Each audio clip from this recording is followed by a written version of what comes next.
You're watching Football Daily, and today we're counting down 10 players who injured themselves in the most absurd and downright stupid manner.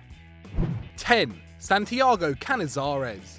After several years playing backup to Andoni Zubizaretti in the 1990s and having played 3 games at Euro 2000, Santiago Canizares must have believed his time had come to become Spain's number 1. With his club Valencia having just won La Liga, the keeper had solidified his choice as the starting shot stopper for the national team. At 32 years old, this was arguably Canizares' last opportunity for national glory. But a week before the squad was set to leave for South Korea, Cani dropped an aftershave bottle onto his foot, shattering and resulting in a severed tendon. The Spaniard was rushed to hospital to undergo surgery that night and was told his World Cup dream was over. He did go on to make another 11 appearances for his country, including his first and only in a World Cup 4 years later. However, many fans may consider this injury a blessing in disguise, as his replacement for the tournament was none other than fan favourite Iker Casillas. 9. Alex Stepney. One of the many roles as a goalkeeper is to bark orders at the rest of your team. However, for Alex Stepney, this came back to bite him. In 1975, Manchester United were trying to re-earn their reputation as England's big dogs after coming up from the second division the season before. In the second match of the season against Birmingham City, Stepney was shouting instructions at his defence. Whilst doing this, the shot stopper dislocated his jaw, screaming in pain. He was substituted. However, United did not have another keeper, meaning midfielder Brian Greenhoff put on the gloves. The Englishman, who is the same height as Eden Hazard, managed to keep a clean sheet. Once back from injury, Stepney went on to play another 4 years at United, appearing 433 times for the club. 8. Jerome Boateng. Over to the man who has missed 94 games due to injury, equivalent to 2.5 Premier League seasons. It's the one and only Jerome Boateng. The German became a new man when he joined Bayern Munich back in 2011, but it's when he joined Manchester City that he received an injury that wasn't his fault.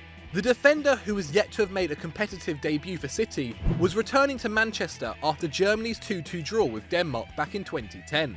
Whilst on the plane, a stewardess accidentally pushed her trolley against his knee as she wheeled it along the aisle. This aggravated the damage done to the knee which Boateng had suffered during the international game. The then 21-year-old missed a month of football and made his debut for City in late September, though he may as well have not, as he was off to the Bavarians the next year. 7. Charlie George. Many Arsenal fans may know who Charlie George is, as he is especially known for his heroics in the 1971 FA Cup final. However, 9 years later, George found himself at a bit of a loss. Whilst playing for Southampton, the Englishman was mowing his lawn. However, when he lifted the lawnmower up to clear the grass from the blades, they moved and chopped off his index finger. The Gunners legend was 29 at the time and refused to believe the injury would force him to retire. George went on to play for another 3 more years before retiring, but at the time of the injury, he made light of the situation, saying, "I won't be able to take a throw-in anymore or put 2 fingers up at people." Hilarious. 6. Darius Vassell. The name Darius Vassell usually comes followed by laughter. However, back in his heyday, he made himself known for his bicycle kick goal on his debut England appearance. But it was during his time at Villa Park when he gained his comical reputation. Vassell was struggling with some foot pain and thought to take things into his own hands. Although at a club which had medical staff present 24/7, the Englishman thought he could relieve the pressure from his swollen toe by using a power drill. That's right, Vassell actually drilled through his own nail at home, resulting in him not only failing to relieve his pain, but making it much worse and becoming infected, and needing medical attention from the people he should have gone to in the first place. His manager at the time, Graham Taylor, was not happy, and decided to tell everyone during a press conference exactly how he got the injury. 5. Steve Morrow. Yet another Arsenal player, but this time, like many on this list, fortune was not on his side, as Steve Morrow found out how things can go from ecstasy to agony very quickly. Nothing more than a bit part player for 4 years, the Northern Irishman was finally starting to become a regular in the first team squad. And after scoring the winner and his first goal for the club in the 1993 League Cup final, skipper Tony Adams attempted to lift the midfielder onto his shoulders in celebration. But Adams slipped and Morrow awkwardly hit the ground, breaking his arm in the process. He left the club on a stretcher and was rushed to hospital as his teammates paraded the trophy. The then 23-year-old missed out on the rest of the season, where Arsenal went on to win the FA Cup. He did, however, get his League Cup medal, but only whilst the rest of his team were getting their more prestigious ones. 4. Mario Balotelli.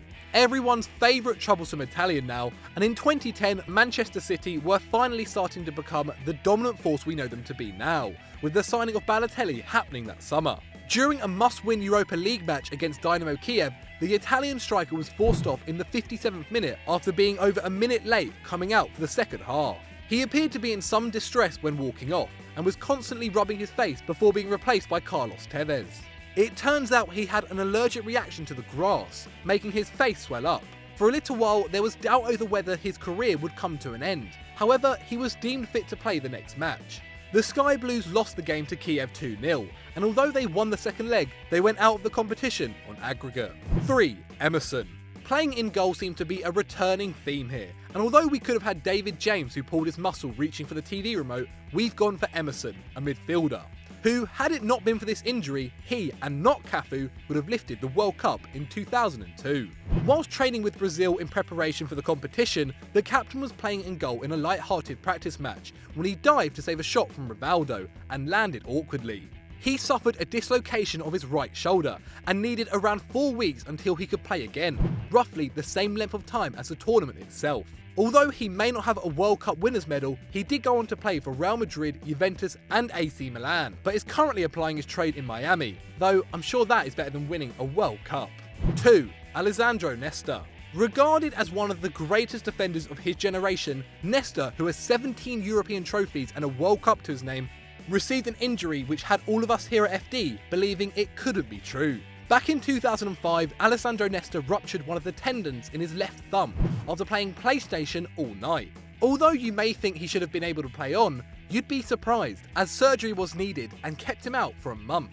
His doctor said that although he'd never heard of anyone straining a tendon whilst playing video games, this, added with the contact trauma suffered with football, could have been how this injury came about. I'm sure all you FIFA players are now shaking in your boots. 1. Ivano Bonetti. Now for our number 1 spot, which makes David Beckham and Sir Alex Ferguson's boot story look like a little scratch. In 1995, Italian midfielder Ivano Bonetti made the rather odd move from Torino to Grimsby Town, and even paid half of his £100,000 fee to fly from the Mediterranean coast to the northeast of England. Don't worry, we're also completely stumped. Bonetti quickly became a fan favourite at Blundell Park, and his stock rose in the stands even further when he scored the winner against a West Brom side managed by former Mariners manager Alan Buckley, and featuring a number of their ex-players.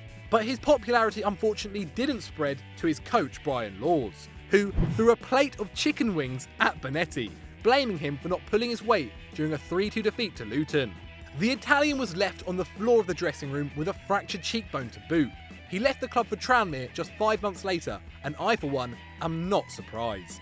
So I hope you guys enjoyed that. As usual, let us know what you thought in the comments below. And if you've liked that, why not check out the video that's on screen right now? Click it, it's a good one. And as always, don't forget to like and subscribe.